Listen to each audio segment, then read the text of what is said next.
หลงรักเธอตั้งแต่วันแรกที่เจอเพราะมันทำให้ใจละลายเห็นหน้าเธอก็แบบว่าทนไม่ไหวแค่จะเดินเข้าไปแล้วบอกว่ารักแค่เธอชอบก็บอกว่าชอบจะบอกออกไปแต่ใจไม่กล้าชอบก็บอกว่าชอบจะบอกออกไปแต่ใจไม่กล้าชอบก็บอกว่าชอบจะบอกออกไปแต่ใจไม่กล้าชอบก็บอกว่าชอบจะบอกออกไปแต่ใจไม่กล้าเพียงทุกวันที่ทำ จะไม่ล้างมือ1 อาทิตย์เลยแหละแค่ได้ยินทำให้ผมไม่เคินจะตายแค่เธอนั้นเอาหัวใจผมแทบวาย อันนี้บ้านที่เขาเรียกสะดุดรัก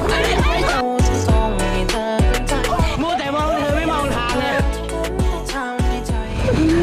น่ารักแค่ได้ยินทำให้ผมไม่เคินจะตาย